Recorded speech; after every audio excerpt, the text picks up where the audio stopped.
Political enthusiasts always follow major elections in the country, but this time around, the 5 state assembly elections is something that is on everybody's radar, whether they follow politics or not, whether they're stock market investors, whether they're entrepreneurs. Everyone wants to know what will be the outcome of assembly polls in 5 states, the results of which will be announced on the 10th of March. And we are going to tell you why exactly this is. Now, to state the obvious, whenever Uttar Pradesh goes to polls, everyone watches very keenly. It's the largest state in India, sends the most number of members of parliament to the Lok Sabha, and very often decides the political future of the country in terms of who will lead in Delhi. So it's seen as a semi-final of sorts before the next general election in 2024.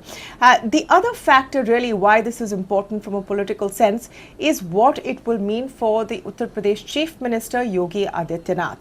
This will be the first election that the BJP will be fighting under his leadership. Remember, last time round the BJP won very handsomely in Uttar Pradesh, but Yogi Adityanath was not the Chief Minister candidate declared before the elections. He was made the Chief Minister afterwards. This time, the election in Uttar Pradesh is all about Yogi Adityanath's 5-year term and his performance. And if they do come back to power with a huge majority, it will be a stamp of approval for Yogi Adityanath, strengthens his position on the political landscape and within his party, and could perhaps pit him as a possible PM candidate in the future. So it's very key there. Conversely, if the BJP doesn't do as well as it expects, if it doesn't win with a large majority, barely squeaks through or even loses, it would also put a cloud over the BJP's future in 2024 as well as Yogi Adityanath's politically. It's a very key election for the Congress as well. They go head to head against the BJP in the states of Uttarakhand and Manipur, but Punjab is their key prize. They won very well in Punjab in 2017, one of the few states that they managed to hold on to in power. And since then, a lot of infighting has taken place within the Congress in Punjab. Captain Amrinder Singh, their chief minister who actually led them to victory, has moved away from the party. He is going to fight independently and has tied up with the BJP.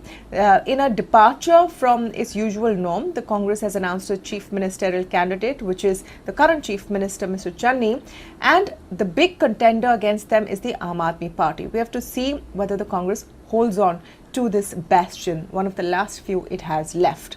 The other key factor in this election, on the broader national perspective, is the fight for the opposition space, which is dominated by the Congress, but there is a lot of scope for expansion there, and there are other parties in the fray who want to see themselves as the primary opposition party. This includes the Aam Aadmi Party, which is in the fray in Goa as well as Punjab quite majorly, and the Trinamool Congress, who is also in the fray in Goa.